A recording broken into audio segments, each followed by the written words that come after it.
ताज़ा थी। सलीम वहीं बैठ गया। अजीब बात है, इतनी जल्दी लोग भूल जाते हैं। उसकी आंखों में आंसू आ गए। उसी वक्त उसे आयशा का ख्याल आया। अगर उसे कुछ हो गया तो। उसने तुरंत दुआ की, या रब, मेरे बच्चों को मां से मत छीन। रात गहरी होती गई। सलीम थका हुआ था। वह अपनी छोटी सी चौकी पर बैठ गया।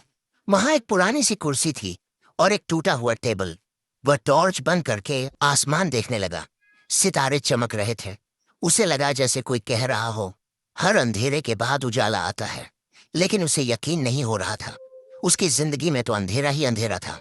घर पहुंचकर वह बच्चों को सोता देखता। आयशा दर्द से कराह रही होती। वह दवाई देता, पानी पिलाता और चुपचाप बैठ जाता। कभी कभी वह बाथरूम में जाकर रोता ताकि बच्चे ना देख लें। वह खुद से सवाल करता, मैं इतना बेबस क्यों हूं? मेरी गलती क्या है? लेकिन कोई जवाब नहीं मिलता। दिन गुजरते गए। सलीम की जिंदगी एक ही ढर्रे पर चल रही थी। दिन में घर, रात में कब्रिस्तान। हंसना भूल चुका था। एक दिन उसका बेटा अली बोला, अब्बू, आप हमेशा उदास क्यों रहते हो? सलीम चुप रह गया। उसके पास कोई जवाब नहीं था। उस रात जब वह कब्रिस्तान गया, उसका दिल बहुत भारी था। उसे नहीं पता था कि आज की रात उसकी जिंदगी बदलने वाली है। वह नहीं जानता था कि कब्रों के इस सन्नाटे में कोई उसे पुकारने वाला है। कोई ऐसा जो उसके दर्द को समझेगा। यहीं से शुरू होने वाला था एक ऐसा रहस्य जो उसकी किस्मत पलट देगा। उस रात सलीम जब कब्रिस्तान पहुंचा तो उसके कदम पहले से ज्यादा भारी थे। दिल में अजीब सा बोझ था, जैसे कोई अनजाना डर उसकी रगों में दौड़ रहा हो। हवा में ठंडक थी, लेकिन आज वह ठंड अलग लग रही थी, जैसे किसी ने बर्फीली सांसें उस जगह पर छोड़ दी हों।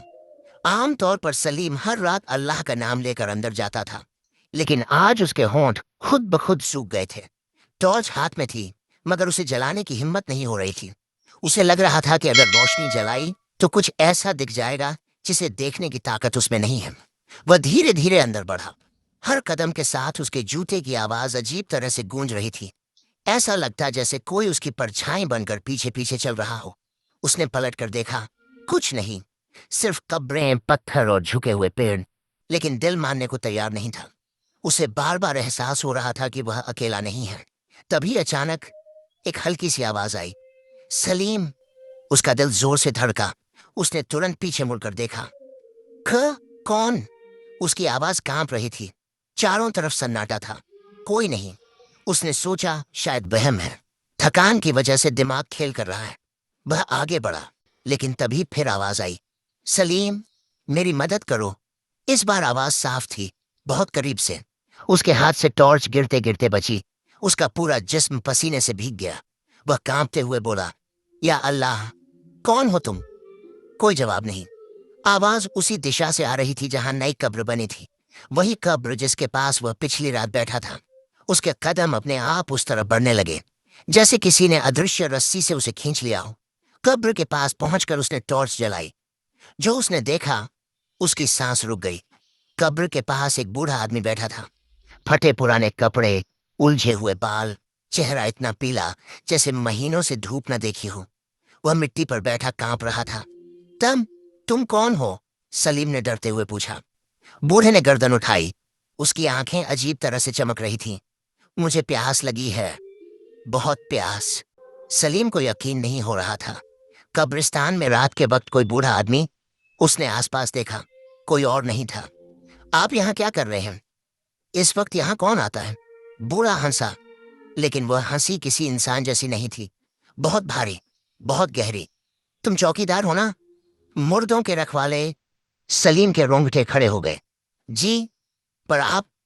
मुझे पानी चाहिए, बहुत देर से यहां बैठा हूं। सलीम के दिल में अजीब सी हमदर्दी जागी। उसे आयशा याद आ गई, जब वह दर्द से कराहती थी। वह बोला, रुको, मैं अभी लाता हूं। वह जल्दी से अपनी चौकी की तरफ भागा। वहां एक पुरानी बोतल थी जिसमें थोड़ा पानी बचा था। वह लेकर वापस आया, लेकिन वह बूढ़ा गायब था। सलीम के पैर जमीन में गड़ गए। कहाँ गया? वह इधर उधर देखने लगा। अचानक उसकी नजर उसी नई कब्र पर पड़ी। कब्र हिल रही थी, मिट्टी खुद ब खुद खिसक रही थी। सलीम की चीख निकलते निकलते रह गई। वह पीछे हटने लगा। या अल्लाह, ये क्या हो रहा है? तभी कब्र के अंदर से आवाज आई, पानी। उसकी हालत खराब हो गई। उसका दिमाग सुन्न हो चुका था। आप अंदर हैं? ये कैसे? उसने मिट्टी को देखा। उसका दिल कह रहा था ये इंसान नहीं है, लेकिन फिर उसे अपने बच्चों का ख्याल आया। अगर वह डर कर भाग गया तो ये इंसान